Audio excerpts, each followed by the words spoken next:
आज हम आपके साथ जो है उत्तराखंड पीसीएसजे या उत्तराखंड न्यायिक सेवा 2023 के अंतर्गत जो टेस्ट सीरीज लिया है, जो टेस्ट लिया हमने, वो लिया है आपका मुस्लिम लॉ।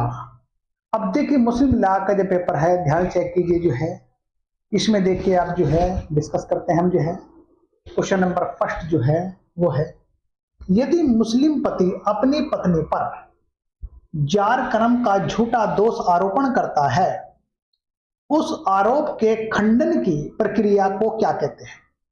जिहार, लियान, इला, उपयुक्त में से कोई नहीं। मतलब देखिए मतलब है कोई भी पति अपनी पत्नी पर जार कर्म का झूठा इल्जाम लगाता है या दोषारोपण करता है तो उसे कहते हैं खंडन को, उसको खंडन प्रक्रिया क्या कहते हैं? ये कहते हैं लियान, यानी कि बी आंसर बनेगा इसमें। अब देखिएगा लियान है क्या, देखिए जो है जब कोई पति अपनी पत्नी पर व्यभिचार का आरोप लगाए और किंतु आरोप झूठा हो जाए, वहां पर पत्नी को अधिकार हो जाता है कि वह दावा करके अपना विवाह विच्छेद कर ले। इस प्रक्रिया को हम लियान कहते हैं, यानी ये आंसर आता है हमारा ए या फिर बी। नेक्स्ट देखिए हमारा गलत उत्तर इंगित कीजिए आप जी। इसमें देखिए आपको गलत बताना है। देखिए आप मुस्लिम तलाक का प्रभाव सामान्य अवैध हो जाता है, ठीक है। देखिए अब उसके बाद पत्नी का इद्दत का अनुपालन करना होता है। तलाकशुदा पत्नी को अपने पूर्व पति से भरण पोषण का हकदार नहीं रह जाती है, दूसरा विवाह करने का अधिकार मिल जाता है। देखिए बाकी तो देखो इसमें जो है उत्तर जो गलत है इसमें देखिए ये रॉन्ग है, ये सी बनेगा इसमें जो है, क्योंकि तलाकशुदा पत्नी को पूर्व पति भरण का अधिकार नहीं रहता, अधिकार होता है। अब देखिए जो है मुस्लिम व्यक्तिक विधि के अंतर्गत तलाकशुदा महिला को पूर्व पति से इद्दत की अवधि तक भरण पोषण प्राप्त करने का अधिकार नहीं होता है या अधिकार होता है। इसका आंसर बनेगा हमारा सी, ये देखिए। नेक्स्ट तलाक उल बिद्दत मतलब जो है पूर्ण और अप्रतिसंग्रहणीय तलाक है, अपूर्ण और अप्रतिसंग्रहणीय तलाक है, पूर्ण और प्रतिसंग्रहणीय तलाक है, इनमें से कोई नहीं। अब देखिए इसमें जो है ये है तलाक उल विदत। तलाक उल विदत का मतलब है पूर्ण अप्रतिसंग्रहणीय तलाक है, मतलब जो है ये ए है। अब देखिए इसमें क्या होता है, देखिए अब जो है तलाक उल विदत में जो है इसे तलाक उल वैन भी कहा जाता है, और उसमें जो है इसमें तलाक शब्द एक बार उच्चारित किए जाने पर तलाक पूर्ण हो जाता है, पति पत्नी में समझौता होने की गुंजाइश नहीं रहती है। ये समझिए, ये कहते हैं हम तलाक उल विदत मतलब जो है। अब इसका आंसर देखिए बनेगा हमारा, देखिए ए, इसका आंसर देता है हमारा एक, यानी तलाक उल विदत मतलब पूर्ण और अप्रतिसंग्रहणीय तलाक है। नेक्स्ट सिया विधि के अंतर्गत यदि पति बोलने की अक्षमता रखता है और तलाक की लिखित घोषणा करता है तो ऐसा तलाक देखिए अब जो है, ऐसा तलाक देखिए हमारा विधि मान्य होता है, शून्य करनी होता है, शून्य होता है, कुछ परिस्थितियों को छोड़कर विधि मान्य होता है। देखिए सीधी बात है, ध्यान से देखिए आप जो है, यदि सिया विधि के अनुसार यदि पति बोलने की क्षमता रखता है और तलाक लिखित घोषणा करता है तो देखिए ऐसा जो विवाह वो शून्य होता है। देखिए तलाक, ऐसा तलाक शून्य होता है। देखिए अब इसमें अगर देखते हैं यदि पति मौखिक तलाक देने में समर्थ है किंतु फिर भी लिखित तलाक देता है तो वह सिया विधि में तलाक शून्य होता है। मतलब इसका आंसर बने हमारा सी।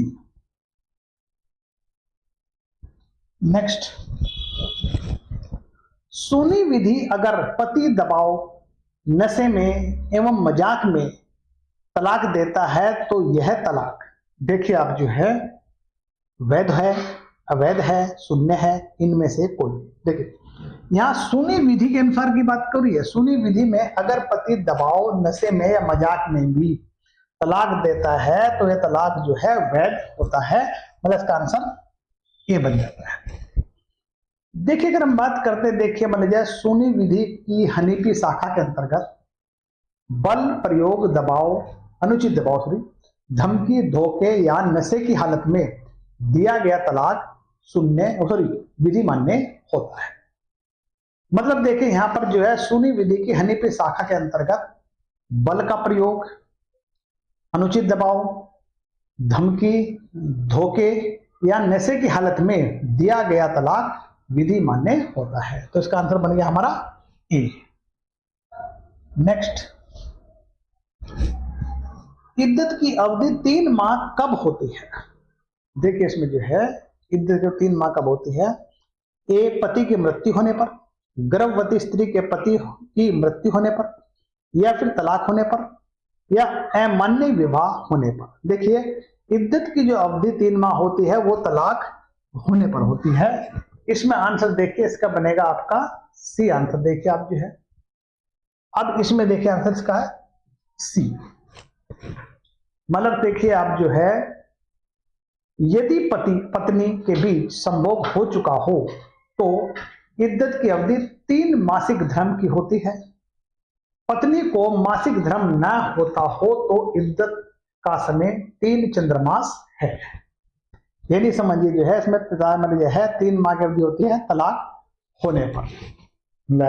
इसका मतलब है उसके बाद देखिए थोड़ा सा देखिए आप जो है या फिर कह सकते हैं हम जो है यानी कि यदि तलाक द्वारा विवाह विच्छेद संभोग से पहले ही हो जाए तो पत्नी को इद्दत का पालन नहीं करना पड़ता है। या फिर विवाह विच्छेद के समय यदि पत्नी गर्भवती हो तो इद्दत की अवधि गर्भपात या बच्चे के जन्म तक रहती है। मतलब एक बार देखिए आप जो है देखो 3 कंडीशन है विवाह विच्छेद किसमें जो है यदि पति पत्नी के बीच संभोग हो चुका है और तो इद्दत की अवधि 3 मासिक धर्म की होती है। पत्नी को मासिक धर्म ना होता हो तो इद्दत का समय जो है 3 चंद्रमास होता है। यदि तलाक विवाह विच्छेद संभोग से पहले ही हो जाए तो पत्नी को इद्दत का पालन करना नहीं पड़ता है। या फिर विवाह विच्छेद के समय यदि पत्नी गर्भवती हो तो इद्दत की अवधि गर्भपात या बच्चे के जन्म तक रहती है। ये देखिए तो इसका देखिए नेक्स्ट, एक मुसलमान एक साथ 2 पत्नी रखने के लिए प्रतिसिद्ध है यदि दोनों पत्नियां एक दूसरे से संबद्ध है। देखिए इसमें देखिए आपका जो है रक्त संबंध द्वारा, वैवाहिक संबंध द्वारा, धात्री पालन द्वारा, उपरोक्त सभी। यानी इसका बनेगा उपरोक्त सभी, डी आंसर बन जाता है। यानी डी की बात देखिए। अब देखिए इसमें जो है मुस्लिम विधि 2 या 2 से अधिक स्त्रियां से एक साथ विवाह करने की अनुमति देता है। लेकिन किसी ऐसी स्त्री जो वर्तमान पत्नी से रक्त संबंध, निकटता या धात्रीय संबंध के कारण आपस में पूर्ण निषेध की श्रेणी में आती हो से विवाह करना विधि विरुद्ध समायोजन माना जाएगा। इसमें देखिए आपका आंसर बनेगा डी। नेक्स्ट, लिखित प्रस्ताव तथा स्वीकृति से निर्मित वैवाहिक संविधा को कहते हैं। यानी लिखित प्रस्ताव या स्वीकृति से निर्मित वैवाहिक संविधा को कहते हैं। देखिए इसमें बनेगा हमारा देखिए ये लिखित दस्तावेज, निकाहनामा, काबीनामा या फिर उपरोक्त सभी। इसका बनेगा काबीनामा, यानी हमारा बनेगा सी। अब देखिए लिखित प्रस्ताव स्वीकृति से निर्मित वैवाहिक संविधा काबीनामा कहलाता है जिस विवाह का प्रमाण का महत्वपूर्ण दस्तावेज माना जाता है। यानी इसको जो है प्रूफ के लिए मतलब जो है एक महत्वपूर्ण डॉक्यूमेंट है। नेक्स्ट देखिए हमारा जो है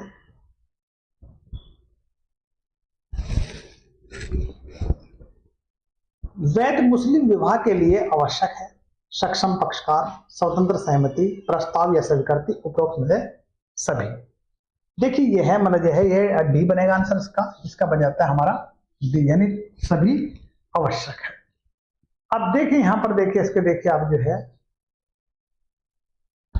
मुस्लिम विधि के अंतर्गत विवाह का विधि मान्य होने के लिए कुछ शर्तों होना और कुछ शर्तों का होना आवश्यक है। शर्त कौन से? नंबर 1, विवाह के दोनों पक्षकार पति और पत्नी का सक्षम होना। दूसरी बात, दोनों पक्षकार या उनके अभिभावकों का स्वतंत्र सहमति।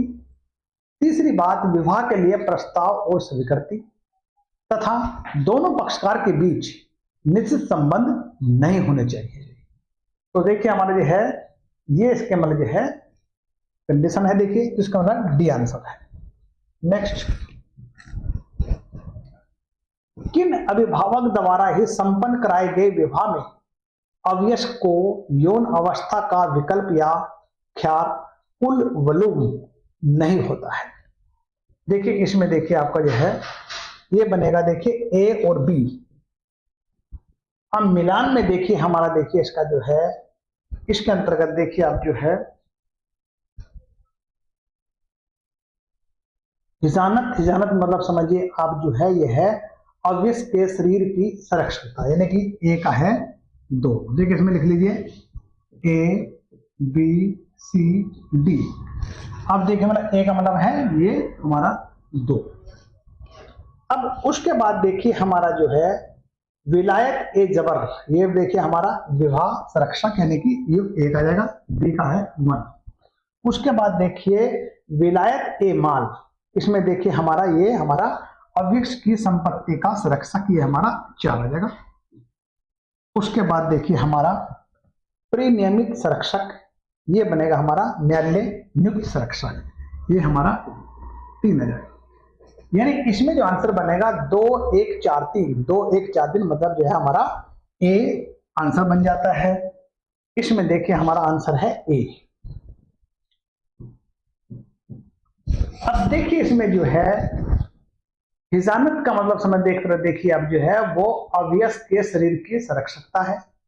वहीं पर विलायत ए जबर यह है विवाह संरक्षक है। विलायत ए माल जो है वो अवयस्क की संपत्ति का संरक्षक है। परिनियमित संरक्षक जो है न्यायालय द्वारा नियुक्त संरक्षक है, यानी इसका आंसर हमारा ए बन जाता है। नेक्स्ट देखिए हमारा माता पिता को अवयस्क की हिजानत अभिरक्षक में रखने का अधिकार है।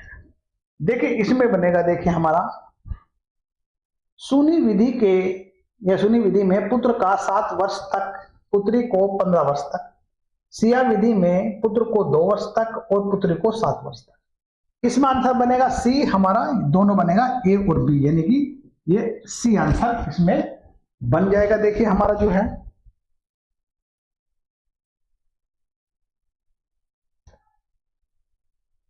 अब देखिए अगर हम बात करते हैं सुनी विधि के अनुसार, शिशु यदि पुत्र है तो 7 वर्ष तक और तथा पुत्री है तो उसकी यौन अवस्था यानी 15 वर्ष तक मां अपनी अभिरक्षा में रखने का विधिक अधिकार होता है।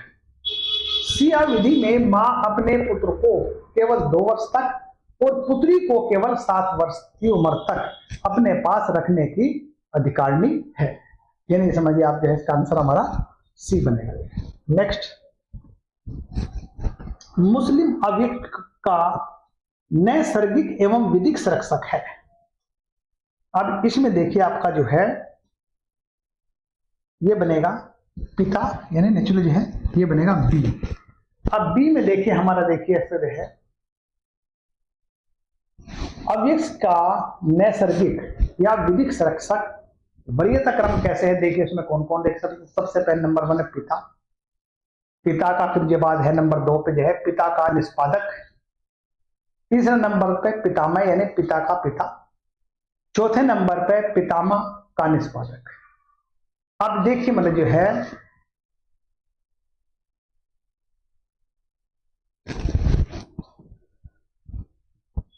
इसका बी आंसर होता है। नेक्स्ट देखिए हमारा जो है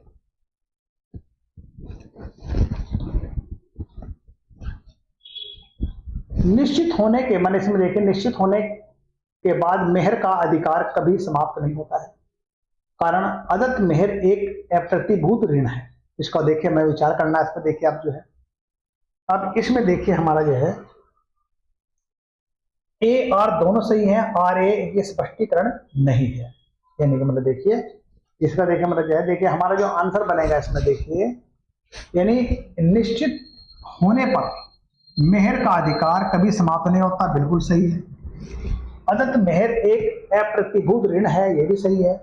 इसका बनेगा आंसर ए, यानी ए आर सही है। इसकी व्याख्या कर रहा है तो इसका आंसर बन जाता है हमारा ए आंसर। अब देखिए यह है, विवाह पूर्ण हो जाने के तत्काल बाद से ही मेहर प्राप्त करने का अधिकार पत्नी में निहित हो जाता है। एक बार निहित हो जाने पर पत्नी इस अधिकार से कभी वंचित नहीं की जा सकती है।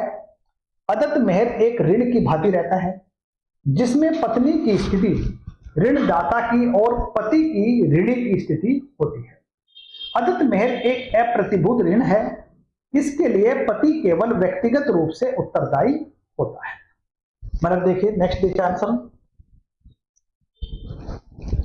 किसी वैध करार के अंतर्गत यदि पत्नी ने अपने मेहर पाने के अधिकार को त्याग दिया है तो वह उसके लिए दावा करने से वंचित हो जाती है। निम्नलिखित में से किस वाद में ऐसा निर्णय दिया गया है? देखिए इसमें देखिए आप जो है ये बात ना हसीना बानो बेगम अलम नूर, यानी ये आंसर बनेगा इसमें जो है, इसमें एक ही बात हो रही है। अब इसमें देखिए जो है हसीन बानो बनाम अलम नूर AIR 2007 नंबर 49 वाद में अभी निर्धारित किया गया है कि यदि किसी वैध करार के अंतर्गत यदि पत्नी अपने मेहर पाने का अधिकार त्याग देती है तो वह उसके लिए दावा करने से वंचित हो जाती है। यह बनेगा हमारा ए आंसर है। नेक्स्ट, सूची में मिलान करिए। आप देखिए इसमें लिख लीजिए ए बी सी, लिख लीजिए ए बी सी और डी। अब देखिए इसका देखिए आप जो है मेहर ए मिसल, ये बनेगा हमारा उचित मेहर, यानी ए का है 2। उसके बाद मेहर ए मुसम्मा, ये बनेगा निश्चित मेहर, यानी ये बनेगा हमारा बी का 1। उसके बाद मुअज्जल मेहर, मुअज्जल मेहर में देखिए हमारा ये तुरंत दे मेहर, यानी कि ये 4 बनेगा हमारा। उसके बाद देखिए मुअज्जल मेहर, मुअज्जल मेहर में देखिए हमारा ये बनेगा स्थगित मेहर, यानी कि डी। इसमें देखिए हमारा 2 1 4 3, इसमें जो है 2 1 4 3 ये बनेगा हमारा बी आंसर, यानी कि हमारा बी आंसर हो जाता है, ये बी आंसर हो जाता है।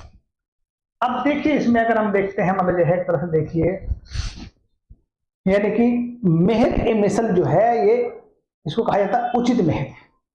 वहीं पर मेहर ए मुसम्मा ये कहते हैं निश्चित मेहर। वहीं पर है मुअज्जल मेहर तुरंत दे में तुरंत देना, मुअज्जल मेहर स्थगित मेहर कहलाता है। इसका मतलब भी नेक्स्ट लेते हैं। मुअज्जल मेहर यानी डेफर्ड डॉवर की मांग पत्नी अधिकार स्वरूप कब कर सकती है? देखिए इसमें देखिए हमारा जो है इसमें देखिए विवाह के तुरंत बाद पति अपनी इच्छा से विवाह के बाद जब चाहे मांग कर सकती है। देखिए इसमें जो है मुअज्जल मेहर को जो मांग जो है पत्नी विवाह विच्छेद के बाद ही कर सकती है। इसका आंसर बनेगा सी। अब देखिए अगर हम बात करते हैं मतलब यह है मुअज्जल मेहर यानी विवाह विच्छेद होने के ही बाद देय होता है। यदि मुअज्जल मेहर के लिए नियम यह है कि विवाह विच्छेद से पहले मेहर अनिवार्यता देय नहीं होता है, यद्यपि पति चाहे तो इसका भुगतान पहले भी कर सकता है।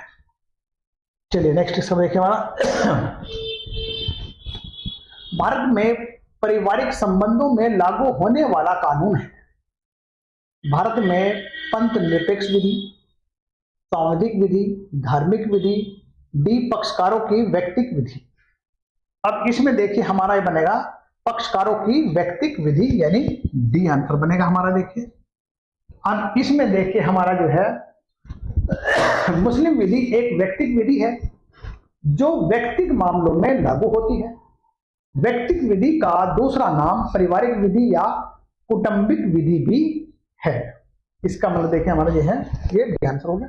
नेक्स्ट, निम्न में से कौन सा स्थान आम पूजा का स्थान नहीं है, यानी देखिए इसमें आम पूजा का स्थान नहीं है, उसको देखिए आप जो है, देखिए इसमें जो है मस्जिद, इमाम बाड़ा, दरगाह, उपरोक्त में से कोई नहीं, इसका बनेगा बी आंसर, इमाम बाड़ा। अब देखिए हमारा, देखिए इसमें जो है किसी निवास स्थान में परिवार के सदस्यों द्वारा प्रार्थनाएं अर्पित करने या धार्मिक आयोजन करने के लिए अलग से सुरक्षित स्थान इमाम बाड़ा कहलाता है। अतः इमाम बाड़ा एक निजी भवन है जिसमें आम जनता के प्रवेश का अधिकार नहीं होता है। मतलब देखिए आप जो है मस्जिद में सब जा सकते हैं, दरगाह से, तो इसमें जो है बी आंसर बन जाएगा हमारा, ये बना हमारा बी आंसर।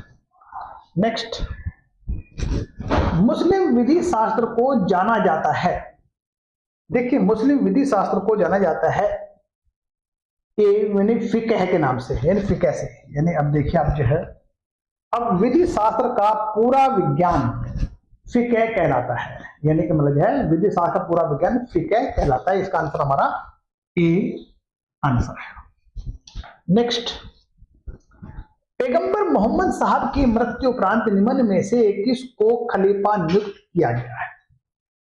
अब देखिए इसमें देखिए जो है ये बनेगा उमर, इसका आंसर बनेगा हमारा बी, यानी कि बी। अब नेक्स्ट देखिए हमारा जो है,